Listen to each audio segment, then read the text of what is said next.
कार्यशालां प्रति स्वागतम्। पाण्डिचेरी विश्वविद्यालयस्य संस्कृतविभागेन एवं शोधसंस्थानस्य च सहयोगेन आयोजितायं पञ्चदिनात्मिका लक्ष्यलक्षणे व्याकरणमिति कार्यशाला सम्प्रति आरभ्यते। कार्यक्रमः अयं मङ्गलपुरस्सरम् आरभ्यते। तत्र मङ्गलं करोति मैत्रेयी गुरुकुलस्य छात्रा सुस्मिता इति। अष्टाध्यायी जगन्माता यस्य चित्तात् समुत्थिता वेदानामुपकाराय तस्मै पाणिनये नमः।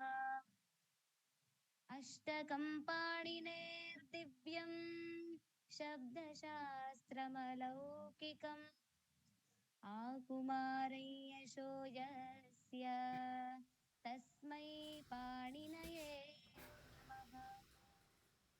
शब्दरत्नाकरोद्भूतं शैवं रत्नचतुर्दशम् शास्त्रे येन समायोजि तस्मै पाणिनये नमः। व्याकृत्य दर्शितं येन त्रय्यावाचः परं पदम् सिद्धिसोपानभूतं यत् तस्मै पाणिनये नमः। शब्दब्रह्म समाराध्य कृतवान् यो विलक्षणम् सर्वाश्चर्यमयं शास्त्रम् तस्मै पाणिनये नमः। तस्मै पाणिनये नमः।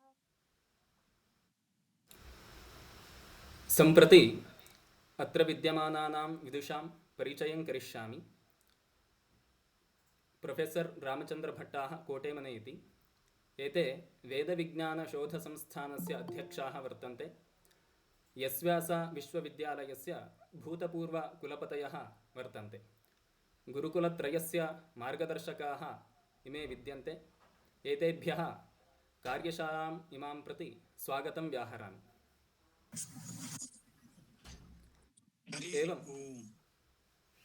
एवं प्रोफेसर् के.ई. धरणीधरन् आचार्याः अत्र विद्यन्ते। एते न्याये, मीमांसायाम्, अद्वैतवेदान्ते इत्यादि नैकेषु शास्त्रेषु निष्णाताः छात्रवत्सलाः वर्तन्ते।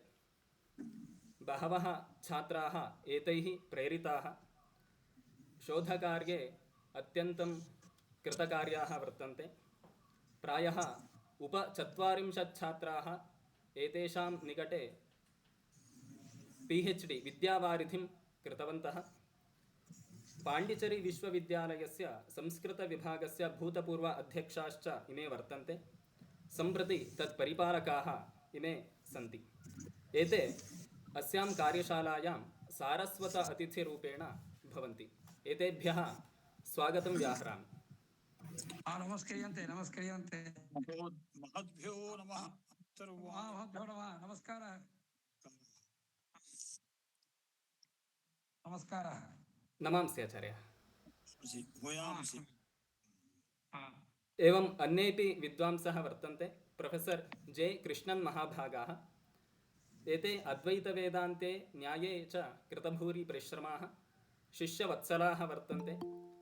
पाण्डिचेरी-विश्वविद्यालयस्य संस्कृतविभागस्य अध्यक्षाः इमे वर्तन्ते। बहून् शोधमार्गे एते प्रेरितवन्तः सन्ति। अस्यां कार्यशालायाम् एतेपि सारस्वत अतिथिरूपेण भवन्ति। एतेभ्यः अपि स्वागतं व्याहरामि। स्वागतम् आचार्य। नमो नमः। अधुना इमां कार्यशालाम् उद्दिश्य कृष्णन्वर्याः स्वाशयं प्रकटयन्तु इति अहं प्रार्थये।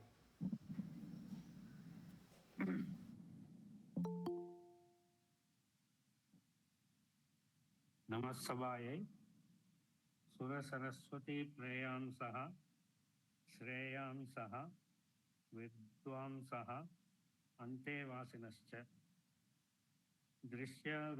दृश्यमाने नामरूपात्मके जगति शब्दमन्तरा अर्थस्य व्यवहारप्रयोजकं ज्ञानम् अपि नोदेति। उक्तं च न सोऽस्ति प्रत्ययो लोके यः शब्दानुगमादृते अनुविद्धमिव ज्ञानं सर्वं शब्देन भासते इति।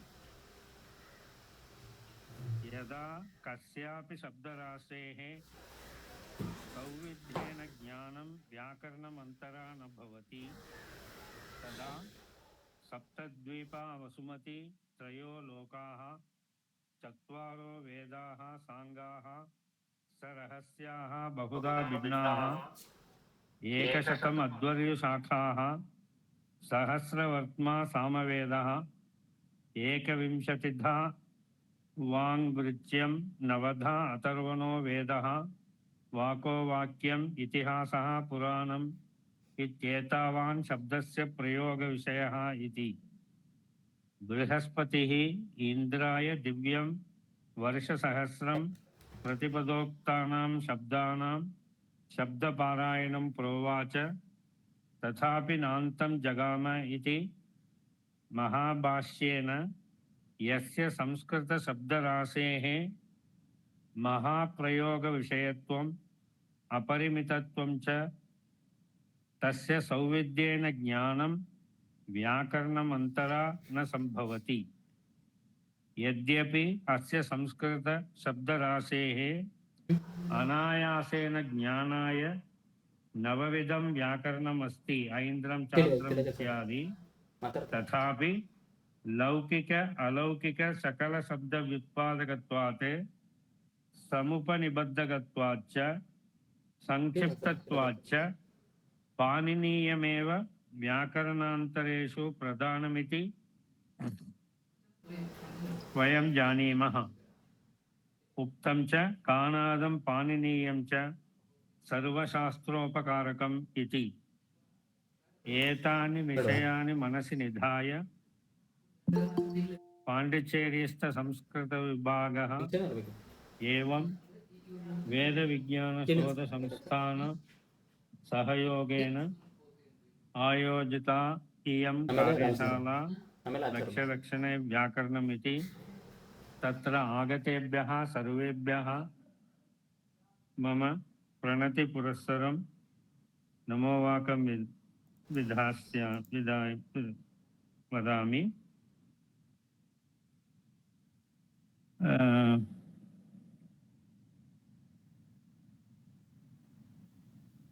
रामचन्द्रभट्टमहोदयस्यापि मम साञ्जलिबद्धं धन्यवादसन्ततिं सप्रणति वितरामि। न कश्चिदपि वञ्चितो जगति दोषलेशैर्विधिविधेरपि नरैः कृते किम् अकलङ्कविद्वेषणा गुणैककलनादराः परिहरन्ति दोषान् परं प्रकाशनपराः खलाः प्रकटयन्ति तानुत्सुकाः इति निवेदनमेव पर्याप्तं मन्ये। सर्वेभ्यः धन्यवादाः। नमो नमः इत्युक्त्वा विरमामि। धन्यवादाः आचार्याः। सम्प्रति धरणीधरन् आचार्याः प्रार्थ्यन्ते कार्यशालाम् इमाम् उद्दिश्य वाक्यद्वयेन अस्मान् उद्बोधयन्तु इति।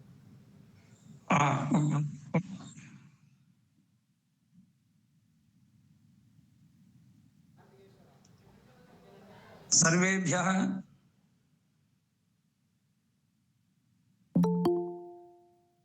सारस्वत सेवापरेभ्यः विद्वद्भ्यः विद्वत् कुल श्रेष्ठेभ्यः भट्ट गुरुवरेभ्यः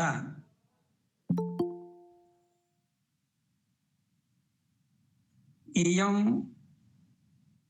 या कार्यशाला प्रवर्तमाना तस्याः अस्माकम् अभिलषितं लक्ष्यम् एतदेव वर्तते यच्च व्याकरणमधिकृत्य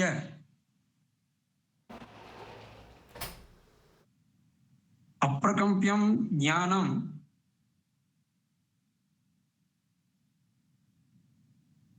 मंत्रकालम् आरभ्य एतावत्पर्यन्तं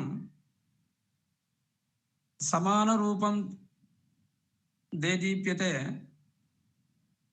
तस्य ज्ञानस्य प्रकाशस्य कश्चन अवसरः सर्वेषु मादृशेषु पामरेष्वपि पतेत् इति। अर्थात् इदमेव व्याकरणस्य वैशिष्ट्यम् अस्ति। अन्यशास्त्रापेक्षया इदमेव शास्त्रं मंत्रात्मकं तंत्रात्मकं यंत्रात्मकं च स्थानं लब्ध्वा स्वस्वरूपं कथमपि अपरिवृत्य तथैव शोभते। अर्थात् मंत्रात्मकस्य वेदराशेः व्याख्यानं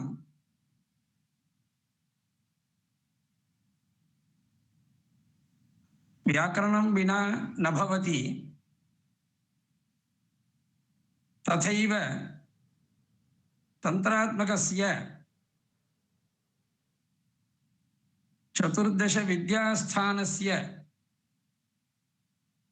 यथार्थं तत्त्वम् अवगमयितुं व्याकरणं विना न कोऽपि समर्थः भवति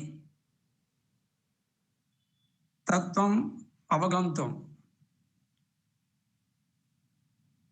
एतद् अतएव मीमांसाशास्त्रे व्याकरणाधिकरणम् इति एकम् अधिकरणमेव अस्य शास्त्रस्य नाम मीमांसापेक्षया एतत् शास्त्रान्तरं भवति।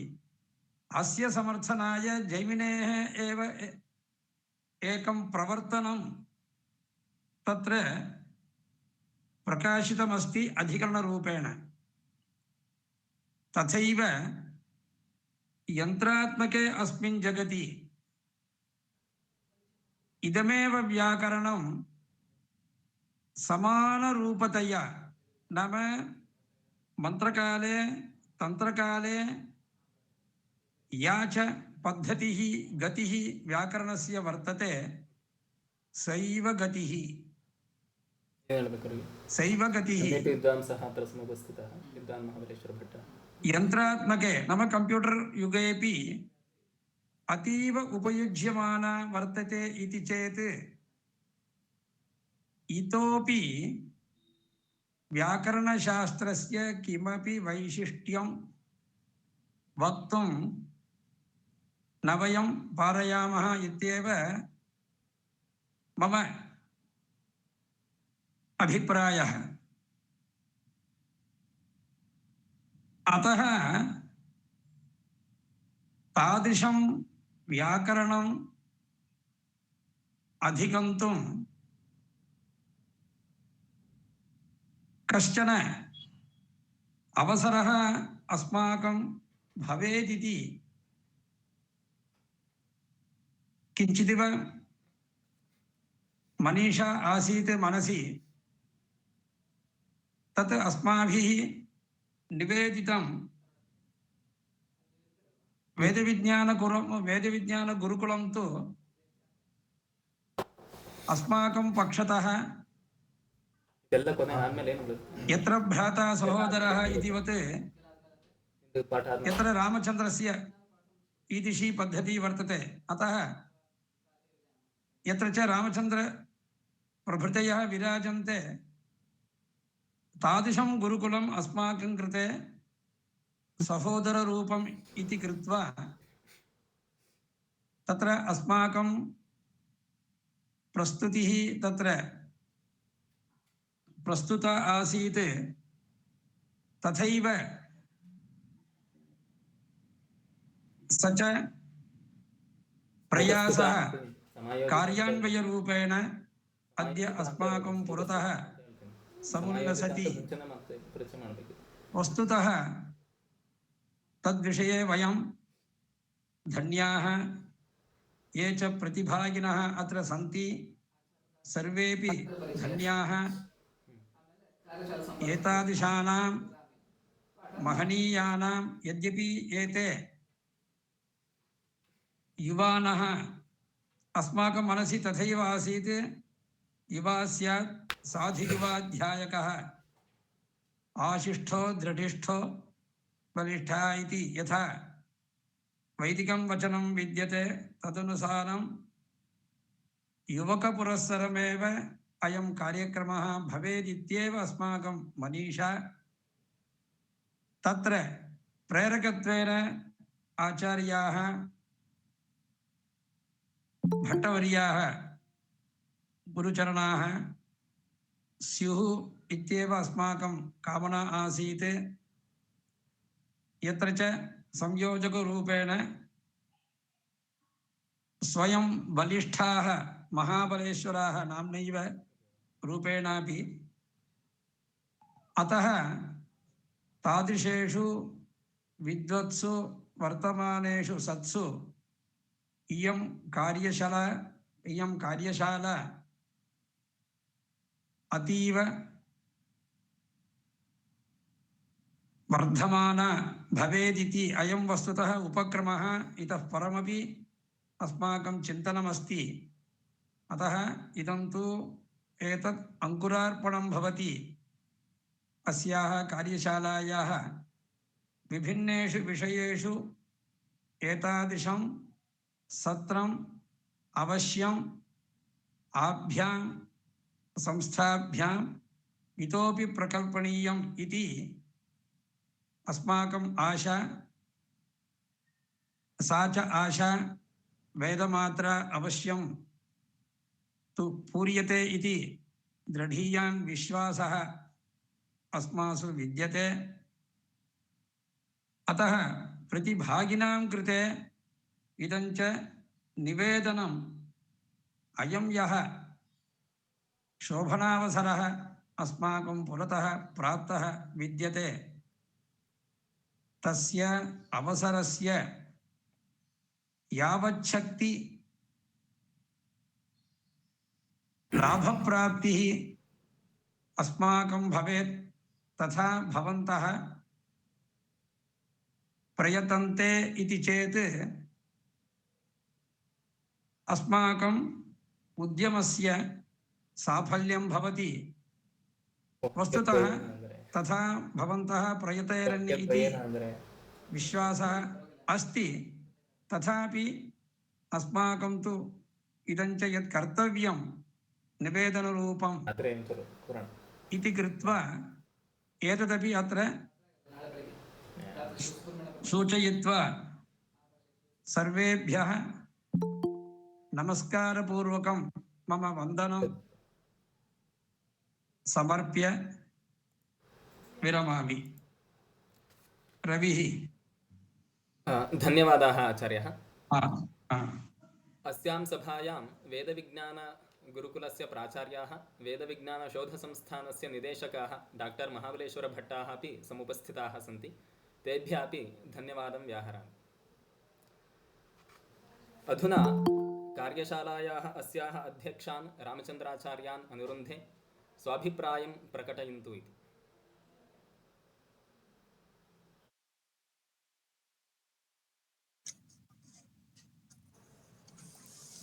ओम नमः प्रणवार्थाय शुद्धज्ञानैकमूर्तये निर्मलाय प्रशान्ताय दक्षिणामूर्तये नमः।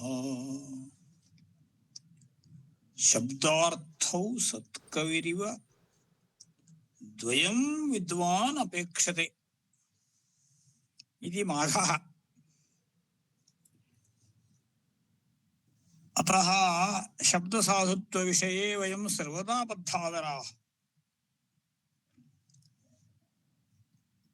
अतः स्फुटता न पदैरपाकृता न च न स्वीकृतम् अर्थगौरवम् रचिता पृथगर्थता गिरां न च सामर्थ्यम् अपोहितं क्वचित् इति भारविः। अर्थगौरव विषये बद्धादरः कविः महान् कविः एवम् अभिप्रैति। एतदेव लक्ष्यम् अस्माकम्। पदविषये स्फुटता सर्वात्मना पालनीय, अर्थगौरवं च पालनीय, पृथगर्थतापि व्यञ्जनीय।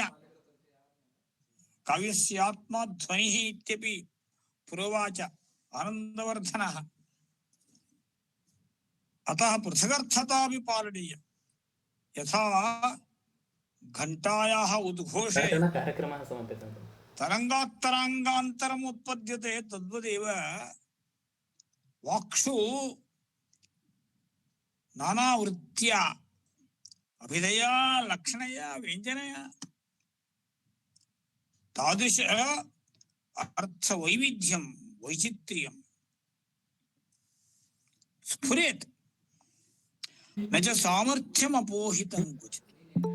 सामर्थ्यम्, अतः शब्द सामर्थ्यं लिङ्गम् इत्यादिकम् उच्यते। शास्त्रतः अर्थप्रयुक्ते व्याकरणशास्त्रतः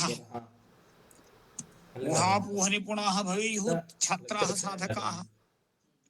रक्षोहागमनग्वसन्देहाः प्रयोजनं तत्प्रयोजनं प्रपित्सितं एतादृश गोष्ठ्याः विदुषां मार्गदर्शनेन भागवाभाजाम् उत्साह सोत्साह मनोवृत्त्या निरन्तरं योगमार्गेण गच्छतां विद्वद्वराणाम् अन्तर्वाणिनां च प्रेरणया इयं संगोष्ठी विशेषेण फलदायिनी भवतु, वर्धताम् वर्धताम्। एतादृश प्रक्रिया शास्त्रसम्प्रदाय रक्षणाय आर्षमार्गप्रवर्तने सौकर्याय सुखबोधाय इति अहं भगवन्तं प्रार्थयामि। ओम स्वस्ति। धन्यवादाः आचार्यः। सम्प्रति कार्यशालायाः अस्याः पाठकानां परिचयं करिष्यामि।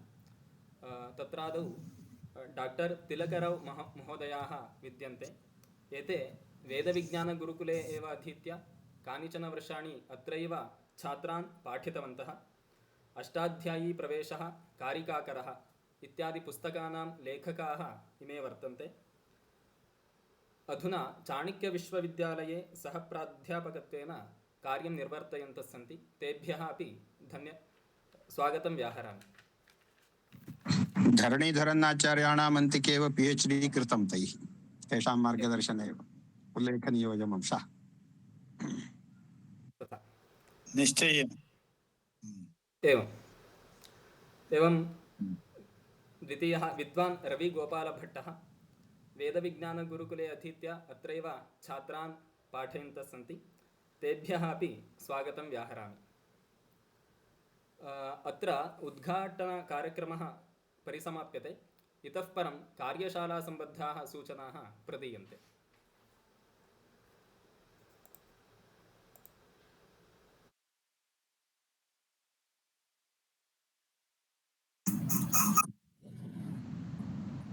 श्री गुरुभ्यो नमः।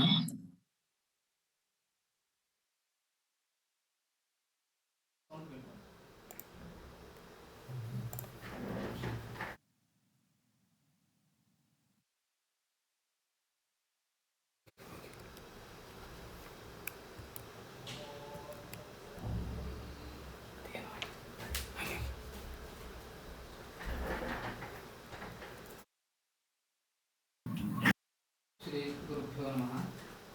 कार्यशालासम्बद्धाः काश्चन सूचनाः वर्तन्ते। यदा पाठः भवति मध्ये प्रश्नाः न कर्तव्याः, पाठोत्तरं प्रश्नोत्तरस्य अवकाशो भवति, तदा सर्वेपि प्रश्नं कर्तुमर्हन्ति। एतत् कार्यशालायां ये भागं गृह्णन्ति तेभ्यः सर्वेभ्यः अपि प्रमाणपत्रं प्रदीयते। तदर्थम् एकं गूगल् फार्म् निर्माणं कुर्मः। तत्र भवद्भिः स्वनाम इत्यादिकं पूरणीयं भवति। तदनुरोधेन प्रमाणपत्रम् उपलभ्यते। अत्र 5 दिनेषु इयं कार्यशाला प्रचलति। प्रतिदिनं सायङ्काले 6 वादने कार्यशाला आरभ्यते, 8 वादने परिसमाप्यते। 5 दिनेषु के आचार्याः कान् अंशान् बोधयन्ति इति अहं निरूपयामि। प्रथमे दिने अहं रविः व्याकरणस्य इतिहासम् आश्रित्य निरूपयामि। इतिहासः व्याकरणस्य कः अवर्तत, सम्प्रति व्याकरणमाश्रित्य अन्तर्जालेषु कानि साधनानि उपयुज्यमानानि सन्ति तद्दृष्ट्या एकं डेमो अपि दर्शयिष्यामि। द्वितीयदिने को नाम शब्दः व्याकरणदृष्ट्या इति अंशमाश्रित्य महाभाष्यस्य पस्पशाह्निके विद्यमानं विचारम् अहमेव निरूपयिष्यामि। तृतीये दिने शब्दस्य प्रयोगे धर्मः उत शब्दस्य ज्ञाने धर्मः इत्यादि अंशान् आश्रित्य लक्ष्यलक्षणे व्याकरणम् इति या परिकल्पना अस्ति तदाश्रित्य च विद्वान् अरुणः सम्प्रति अस्य कार्यक्रमस्य निरूपणं यः कृतवान् सः निरूपयति। चतुर्थे पञ्चमे च दिने तिलकाचार्याः शब्दार्थनिर्णयक्रमस्य विषये उपपादयन्ति। शब्दस्य बहवः अर्थाः सन्ति, परन्तु संयोगविप्रयोगादि सामग्रीभिः कथम् अर्थनिर्णयः कर्तव्यः इत्यंशं निरूपयन्ति। पश्चात् वाक्यपदीये शब्दविषयकविचाराः के कृताः तान् अंशान् निरूपयन्ति इति 5 दिनानां समयसारिणी इयं वर्तते। इतोऽग्रे अद्यतनपाठांशस्य प्रथमभागः यः वर्तते व्याकरणस्य इतिहासः इति, तद्विषयं वयं सम्प्रति पश्यामः।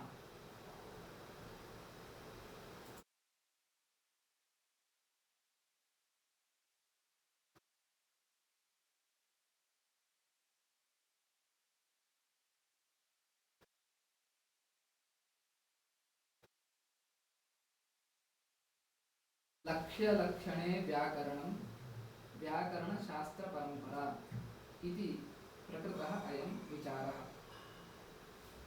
व्याकरणं नाम किम् इति पृष्टे बह्व्यः व्युत्पत्तयः प्रदर्शिताः।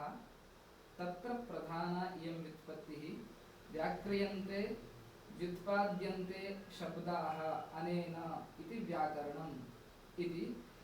येन शब्दसंस्कारः क्रियते तच्छास्त्रं व्याकरणम् इति। तत्र व्याकरणस्य विषये प्रसिद्धः एकः श्लोकः प्रशंसारूपः। पाणिनीयं महाशास्त्रं पदसाधुत्वलक्षणं सर्वोपकारकं ग्राह्यं कृत्स्नं त्याज्यं न किञ्चन इति।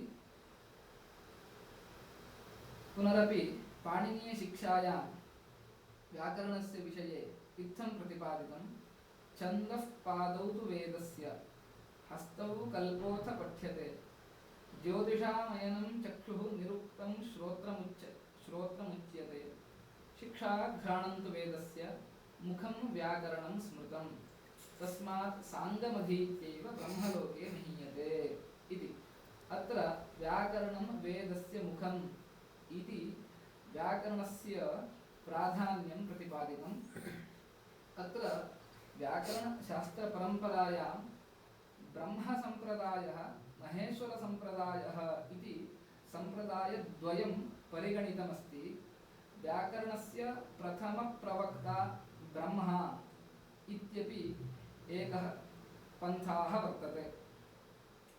ब्रह्मा बृहस्पतये प्रोवाच बृहस्पतिरिन्द्राय इन्द्रो भरद्वाजाय भरद्वाजः ऋषिभ्यः ऋषयो ब्राह्मणेभ्यः इति ऋक्तन्त्रे विद्यमानेन वाक्येन इदमवगम्यते ब्रह्म व्याकरणस्य प्रथमप्रवक्ता अवर्तत इति। व्याकरणस्य आदिसंस्कर्ता इन्द्रः इति अपि परम्परा। महाभाष्यस्य पस्पशाह्निके अयं विचारः आगतः। बृहस्पतिः इन्द्राय दिव्यं वर्षसहस्रं प्रतिपदोक्तानां शब्दानां शब्दपारायणं प्रोवाच नान्तं जगाम। बृहस्पतिश्च प्रवक्ता इन्द्रश्च अध्येता। दिव्यं वर्षसहस्रम् अध्ययनकालः न चान्तं जगाम इति। अत्र इन्द्रकालीनः एकः विचारः प्रतिपादितः। बृहस्पतिः गुरुः वर्षसहस्रं मानुषवर्षं न दिव्यं दैवं वर्षसहस्रं शब्दानां शब्दपारायणम् इन्द्राय प्रोवाच। तथापि व्याकरणाध्यापनं न समाप्तम् इति तत्रत्य विचारः तेनापि अवगम्यते। इन्द्रः व्याकरणस्य आदिसंस्कर्ता इति। तत्रैव विचारान्तरं वाग्वै पराच्य व्याकृता वदत् ते देवाः इन्द्रमब्रुवन् इमान्नो वाचं व्याकुर्विति इत्यादि मन्त्रे तामिन्द्रो मध्यतो अवक्रम्य व्याकरोत् इति। इन्द्रः शब्दान् व्याकरोत् इति तैत्तिरीयसंहितायां विद्यमानं वाक्यं प्रमाणम्। अस्य वाक्यस्य व्याख्यानवेलायां सायणाचार्याः एवं लिखन्ति ताम् अखण्डां वाचं मध्ये विच्छिद्य प्रकृतिप्रत्यय विभागं सर्वत्र अकरोत् इति। इदमपि एकं प्रमाणं व्याकरणस्य संस्कर्ता आदिसंस्कर्ता इन्द्रः इति। इयम् एका परम्परा सम्प्रदायः। द्वितीयः सम्प्रदायः महेश्वरसम्प्रदायः इति। महाभारतस्य शान्तिपर्वणि शिवसहस्रनाम्नि एवं किञ्चित् प्रतिपादितं। वेदात् षडङ्गान् उद्धृत्य इति किञ्चित् वाक्यमागतम्। एवञ्च वेदात् षड् अपि अङ्गानि उद्धृतवान् महेश्वरः इति। तस्माच्च व्याकरणस्यापि उद्धर्ता महेश्वरः इति ज्ञायते। महेश्वरात् अयं सम्प्रदायः समागतः इति एकं मतं। निरुक्तेपि एतद्विषये उक्तं बिल्वग्रहणाय इमं ग्रन्थं समाम्नासिषुः वेदञ्च वेदाङ्गानि च इति। एतस्मादपि ज्ञायते महेश्वरः वेदाङ्गानाम् उद्धर्ता। तस्मात् एका परम्परा एकः सम्प्रदायः समारब्धः इति। अत्रैव अष्टव्याकरणपरम्परा अष्टव्याकरणानि आसन् इति च तत्र तत्र ग्रन्थेषु अस्माभिः श्रुतमस्ति। बोबदेवस्य कविकल्पद्रुमाख्ये ग्रन्थे व्याकरणस्य अष्ट प्रवक्तारः उल्लिखिताः सन्ति। इन्द्रश्चन्द्रः काशकृत्स्नापिशली शाकटायनः पाणिन्यमरराजेन्द्राः जयन्त्यष्टादिशाब्दिकाः इति अष्टानां वैयाकरणानां विषये उल्लिखितं। तैः उक्तानि व्याकरणानि ऐन्द्रं चान्द्रं काशकृत्स्नम् इत्यादि रूपेण प्रसिद्धानि सन्ति। अयं श्लोकः कस्मिंश्चित् वैष्णवग्रन्थे निरूपितः सम्प्रति सर्वत्र उपलभ्यते। ऐन्द्रं चान्द्रं काशकृत्स्नं कौमारं शाकटायनं सारस्वतं चापिशलं शाकल्यं पाणिनीयकं शाकल्यम् इति वर्णदोषः जातः शाकल्यं पाणिनीयकम् इति भवेत्। इतोऽग्रे व्याकरणशास्त्रस्य प्राधान्येन विभागत्रयम् अभियुक्ताः परिकल्पयन्ति। तमंशं प्रतिपादयामि। छान्दसमात्रम् इति वेदमात्रोपयोगी व्याकरणं प्रातिशाख्यादिकं तत्र अन्तर्भवति। लौकिकमात्रं व्याकरणमिति कातन्त्रादिव्याकरणं सम्प्रति अर्वाचीनकालेषु हेमचन्द्रव्याकरणादिकमपि अत्रैव अन्तर्भवति। छान्दसं व्याकरणं लौकिकं व्याकरणम् इति प्रकारद्वयं। तृतीयः प्रकारः लौकिकवैदिक उभयविधं व्याकरणम् इति। तत्र आपिशलं व्याकरणं पाणिनीयं व्याकरणं च अन्तर्भवति। पाणिनीयव्याकरणे तु बहुलं छन्दसि इत्यादिरूपेण छन्दस्सम्बद्धसूत्राणि अपि प्रतिपादितानि। भाषायाम् इति रूपेण भाषासम्बद्धानि सूत्राणि अपि तत्र प्रतिपादितानि।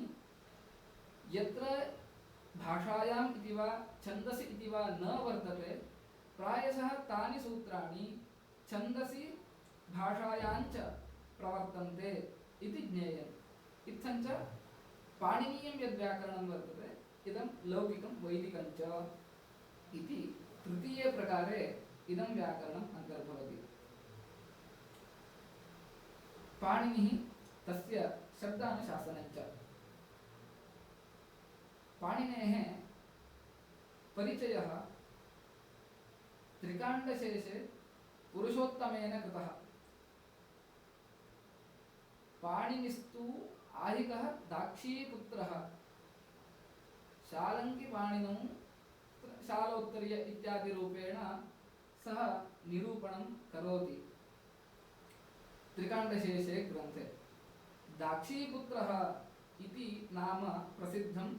दाक्षीपुत्रस्य पाणिनेः इति रूपेण भाष्यकारैरपि पाणिनेः विषये प्रतिपादितमेव।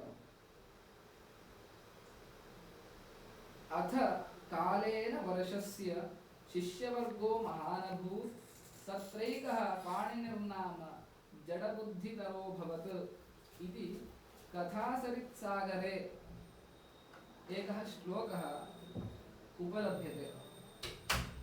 कथासरित्सागराख्ये ग्रन्थे आदौ एव व्याडेः विषये कात्यायनस्य विषये कथा आरभ्यते। तस्मात् पाणिनिविषयककथाः अपि तत्र उपलभ्यन्ते। ये इच्छन्ति ते कथासरित्सागरग्रन्थम् उद्घाट्य पठितुम् अर्हन्ति। एवं हि एका कथा श्रूयते। पाणिनिः जडबुद्धिः अवर्तत इति। गुरुकुलम् अगच्छत्। गुरवः हस्तं दृष्ट्वा उक्तवन्तः भवतः हस्ते विद्यारेखा एव न वर्तते इति। पश्चात् बालकः पाणिनिः अपृच्छत् कस्मिन् स्थाने विद्यारेखा भवेत्, स्थानेऽस्मिन् किम् इति। विद्यारेखायाः स्थानम् अवगत्य छुरिकया तत्र छेदनं करोति। सम्प्रति दृश्यतां विद्यारेखा आगता किल इति। तेन सन्तुष्टः गुरुः शास्त्राणि अध्यापयति इति परम्परायां श्रूयमाणा एका कथा। पश्चात् तपः कर्तुं यदा हिमालयं गच्छति तत्र ईश्वरस्य ढक्कानादतः माहेश्वरसूत्राणि उत्पन्नानि। तानि सूत्राणि एव व्याकरणसंरचनायाम् एकस्य प्रेरणाभूतानि बभूवुः इत्यपि कथान्तरं श्रूयते। पाणिनेः शिष्याः प्रधानः कौत्सः इति। इदं कथं ज्ञायते इति चेत् भाषायां सदवसश्रुवः इत्यस्मिन् सूत्रे महाभाष्ये एकम् उदाहरणं प्रदर्शितम्। उपसेदिवान् कौत्सः पाणिनिम् इति। अत्र उपसेदिवान् इत्यस्य अर्थं काशिकायां प्रतिपादितवन्तः पाणिनिं नैकट्येन ज्ञातवान् कौत्सः इति। इत्थञ्च पाणिनिः कौत्सः पाणिनेः निकटवर्ती शिष्यः आसीत् इत्यपि एतदुदाहरणेन ज्ञायते। तत्र प्रधानः शिष्यः कौत्सः इति। द्वितीयः शिष्यः कात्यायनः। कात्यायनः पाणिनेः शिष्यः इत्यपि एका परम्परा वर्तते, एकः सम्प्रदायः अस्ति। कात्यायनः पाणिनेः शिष्यो न, पाणिनिना प्रणीतस्य सूत्रजालस्य खण्डनाय वार्तिकानि लिखितवान् इत्यपि कथाः श्रूयन्ते। अस्तु कामं शिष्याः इति स्वीकृत्य एव वयम् एतावत्पर्यन्तमपि व्यवहारं कुर्वन्तः स्मः। कात्यायनस्य विषये अग्रिमे वार्तिककार्यविषयेषु उपपादनं करिष्यामि। पाणिनेः देशः शालातुरो नाम ग्रामः इति। शालातुरो ग्रामः, सः अभिजनः अस्यास्ति इति शालातुरीयः तत्र भवान् पाणिनिः इति वर्धमानस्य तत्र गणरत्नमहोदधिः इति ग्रन्थः, तस्मिन् ग्रन्थे एकः उल्लेखः लभ्यते। गान्धारदेशे अयम् उत्पन्नः सम्प्रति विद्यमानस्य अफगान् स्थानस्य नाम पुरातनं तत्, तत्र उत्पन्नः इत्यपि तत्र कथाः श्रूयन्ते। अयं देशः पाणिनेः शालातुरः इति, तस्मात् तस्य शालातुरीयः इति नाम अपि वर्तते। अस्य तपस्थानं तत्र गोपर्वतमिति स्थानं शम्भोः प्रख्यापितं पुरा, यत्र पाणिनिना लेभे वैयाकरणिकाग्र्यता इति। यदा पाणिनिः तपश्चर्यार्थं गोपर्वतम् अगच्छत् तदा प्रत्यक्षीभूतः परमेश्वरः अयून् इत्यादिरूपेण माहेश्वराणि सूत्राणि बोधयामास इति कथा। गोपर्वतनामकं स्थानम् अस्य तपस्थानमासीत्। ततः एव माहेश्वरसूत्राणि लब्ध्वा वृद्धिरेति इत्यादिरूपेण अष्टाध्याय्याः संरचनं अकरोत् इति स्कन्दपुराणानुगतश्लोकेन ज्ञातुं शक्नुमः।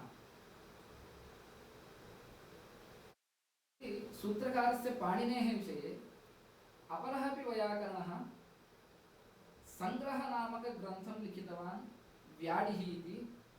अस्य अध्ययनक्रमः परम्परायां न वर्तते प्रायशः।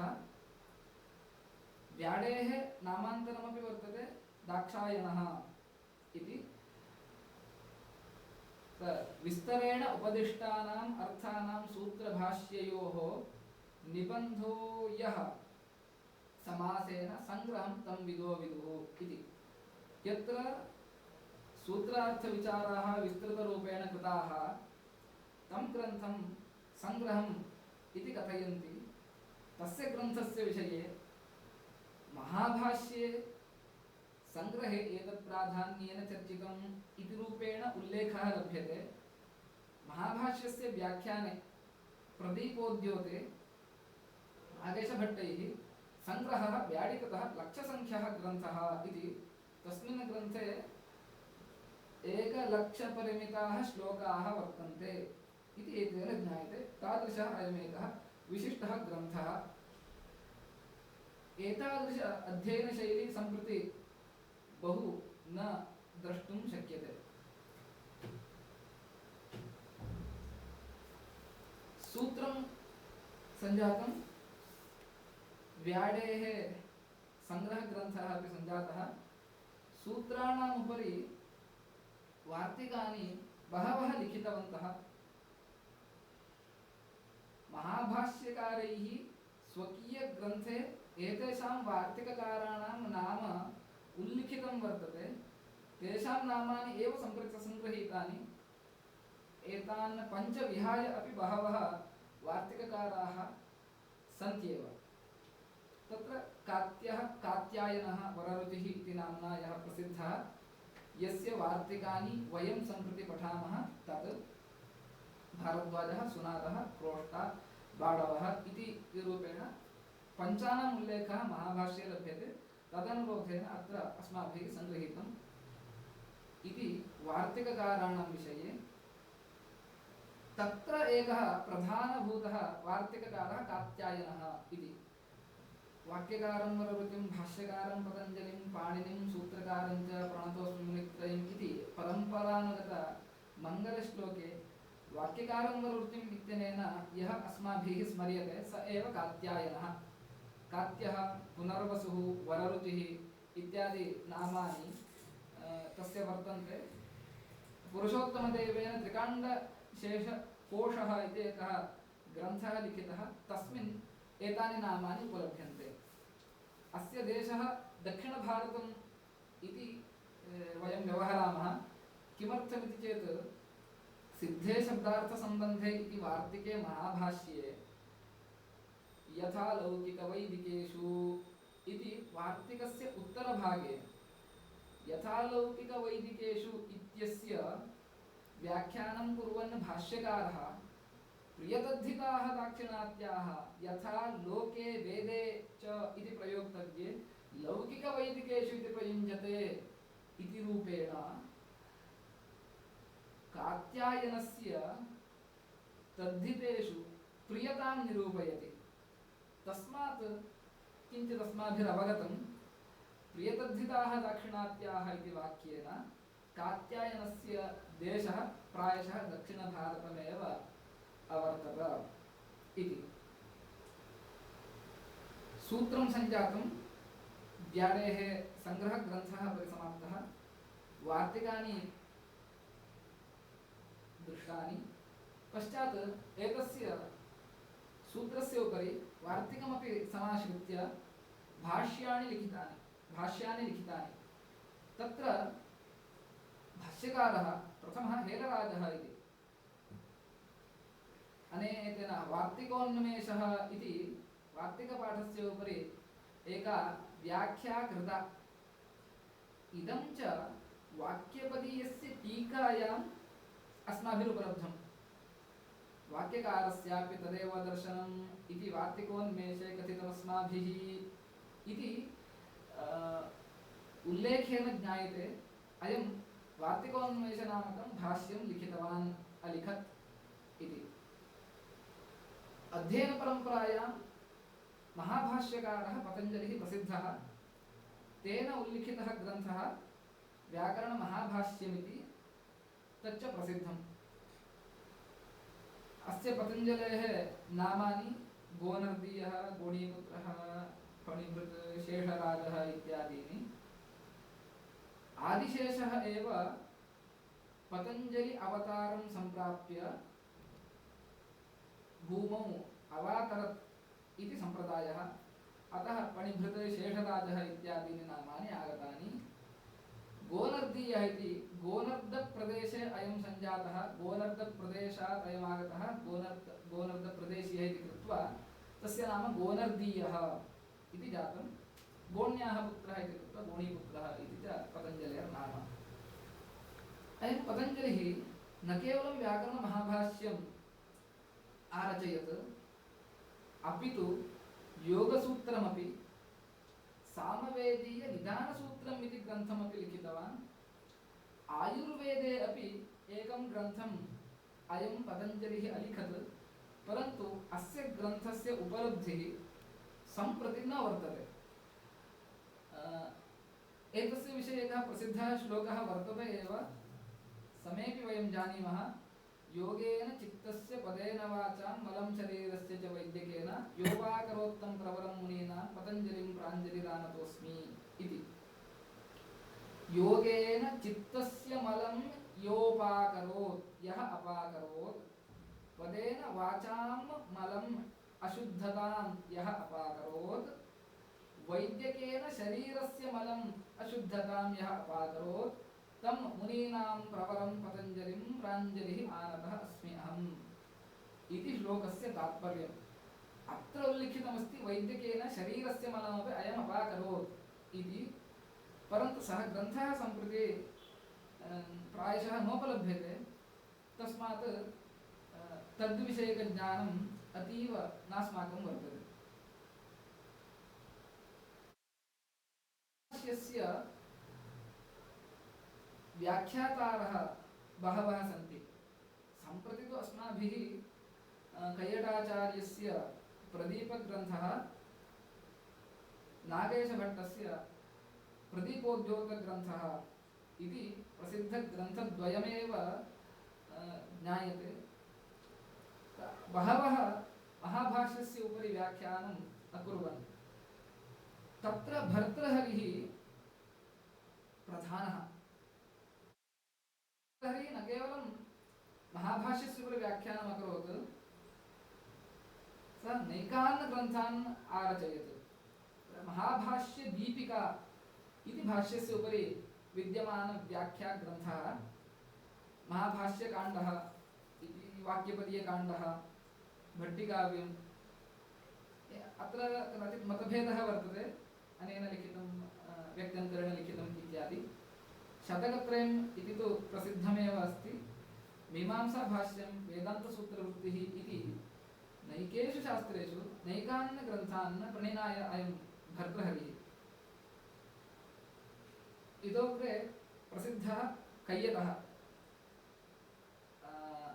कैयटो हि भाष्यव्याख्यायां भर्तृहरिम् उपजीवति स स्वयमेव कथयति तथापि हरिवर्धनसारेण ग्रन्थसेतुना क्रममाणः शनैः पारं तस्य प्राप्तास्मि पुङ्गवत् इति भर्तृहरेः यत् मतं तदेव मतं पुरस्कृत्य कैयटः स्वकीय भाष्यव्याख्यानमकरोत् भाष्यव्याख्यानस्य नाम महाभाष्यप्रदीपः इति तं ग्रन्थम् आरचयत् कैयटः इति पश्चात् प्रदीपोद्योतः इति ग्रन्थः अपि वर्तते ग्रन्थकर्तुः परिचयम् अन्यस्मिन् अंशे करिष्यामि सम्प्रति अष्टाध्याय्याः वृत्तिकाराणां विषयेपि अस्माभिः ज्ञातव्यम् भारते व्याकरणाध्ययनपरम्परायां प्राधान्येन सम्प्रदायद्वयं द्रष्टुं शक्यते कौमुदीसम्प्रदायः इति एकः सम्प्रदायः काशिकासम्प्रदायः इति अपरः सम्प्रदायः कौमुदीसम्प्रदाये वयं जानीमः व्याकरणसिद्धान्तकौमुदी लघुसिद्धान्तकौमुदी प्रभृति लघुसिद्धान्तकौमुदी वैयाकरणसिद्धान्तकौमुदी प्रौढमनोरमा लघुशब्देन्दुशेखरः इति ग्रन्थाध्ययनपरम्परा वर्तते काशिकापरम्परा इत्यपि वर्तते यत्र अष्टाध्यायी सूत्रक्रममाश्रित्यैव अध्ययनं प्रचलति काशिकापरम्परा इति काशिकाग्रन्थः अयमेकः वृत्तिग्रन्थः अर्थात् यथा भट्टोजीदीक्षितः वैयाकरणसिद्धान्तकौमुदी इति अष्टाध्याय्याः सूत्राणाम् उपरि वृत्तिम् अलिखत् तथा वामनजयादित्यौ अपि काशिका इति ग्रन्थम् आरचयताम् अत्र अष्टाध्यायीक्रममाश्रित्यैव अध्ययनं भवति वामनजयादित्यौ काशिकायाः कर्तारौ काशिकायाः उपरि पदमञ्जरी इत्यादि व्याख्याग्रन्थाः अपि वर्तन्ते पश्चात् महाभाष्यं समाश्रित्य इयं परम्परा अग्रे अध्ययनपथे गच्छति सम्प्रति उपलभ्यमानपाणिनीयव्याकरणे महाभाष्यवाक्यपदीयाभ्यां पाश्चात्यकालिकः महत्त्वपूर्णग्रन्थः अयमेव इति अर्थात् अष्टाध्यायीक्रमेणैव व्याख्यातः ग्रन्थः प्रसिद्धः अयमेव उत्तरदेशेषु काशिकाध्ययनपरम्परा तत्र प्रचुरा वर्तते इति वामनः जयादित्यः इति उभौ मिलित्वा काशिकाग्रन्थं रचितवन्तौ कः कियन्तं भागं रचितवान् इत्यत्र विदुषां कश्चन विवादः वर्तते अस्तु नामं विवादेन अस्माकं मतिः परन्तु एवम् उल्लेखाः उपलभ्यन्ते इति उल्लेखं निदर्शयिष्यामि पण्डितबालाशास्त्रिभिः सम्पादितकाशिकाग्रन्थे प्रथम अध्यायचतुष्टये जयादित्यस्य नाम मुद्रितं वर्तते तथैव अन्तिम अध्यायचतुष्टये वामनस्य नाम उल्लिखितं वर्तते इति उभाभ्यां मिलित्वा अनेन क्रमेण ग्रन्थः आरचितः इति परन्तु प्रौढमनोरमायाः व्याख्यात्रा हरिदीक्षितेन शब्दरत्नव्याख्यायाम् एवम् उक्तं वर्तते प्रथम द्वितीय पंचम षष्ठाः जयादित्यवृत्तयः इतरे वामनकृतवृत्तयः इत्यभियुक्ताः इति एवं रूपेण एकः विचारः अपि प्रचलितः इतोपि अष्टाध्याय्याः वृत्तिकारेषु अन्यतमः भट्टोजीदीक्षितः नूतनस्य प्रसिद्धस्य संप्रदायस्य प्रवर्तकः अनेन अष्टाध्याय्याः उपरि शब्दकौस्तुभः इति एकः वृत्तिग्रन्थः लिखितः भाष्यादिकं परिशील्य अनेन महान् ग्रन्थः अयम् आरचितः परन्तु पूर्णः ग्रन्थः सम्प्रति नोपलभ्यते केवलम् अर्धतृतीयाध्यायस्य चतुर्थाध्यायस्य च उपलब्धिर्वर्तते इति अर्धतृतीयाध्यायो नाम अर्धेन ऊनः तृतीयाध्यायः अर्धतृतीयाध्यायः इति सार्ध अध्यायद्वयम् इत्यर्थः तावतः भागस्य चतुर्थाध्यायस्य च उपलब्धिरस्ति न अन्येषां ग्रन्थभागानाम् इति शब्दकौस्तुभः इति अस्य प्रधानः ग्रन्थः पश्चात् भट्टोजीदीक्षितः सिद्धान्तकौमुदी इति ग्रन्थं रचयति यत्र अष्टाध्यायीक्रमः परित्यक्तः प्रक्रियार्थं संज्ञाप्रकरणं परिभाषाप्रकरणं पञ्चसन्धिप्रकरणं षड्लिङ्गप्रकरणं कारकप्रकरणं समासप्रकरणं तिङन्तं कृदन्तं तद्धितान्तम् इति नाम्ना प्रकरणशः विभागं कृत्वा अयं नूतनां शैलीं प्रकारम् उपपादितवान् भट्टोजीदीक्षितेन्द्रेणैव इदं प्राथम्येन अयं क्रमः आश्रितः इति नास्ति एतस्य गुरुः रामचन्द्रभट्टः इति सः प्रक्रियाकौमुदी नामकग्रन्थम् आरचयत् तत्र निरूपणे केचन दोषाः अवर्तन्त किञ्च सर्वाणि सूत्राणि न सङ्गृहीतानि इति मत्वा अनेन तादृशः एव एकः प्रक्रियाग्रन्थः सर्वसूत्रसमन्वितः लिखितः स एव सिद्धान्तकौमुदी नाम्ना प्रसिद्धः जातः सिद्धान्तकौमुद्याः व्याख्यानं वर्तते प्रौढमनोरमा इति स्वोपज्ञव्याख्यानं तत् दीक्षितेन्द्रः एव सिद्धान्तकौमुद्याः उपरि प्रौढमनोरमाख्यं व्याख्यानम् अकरोत्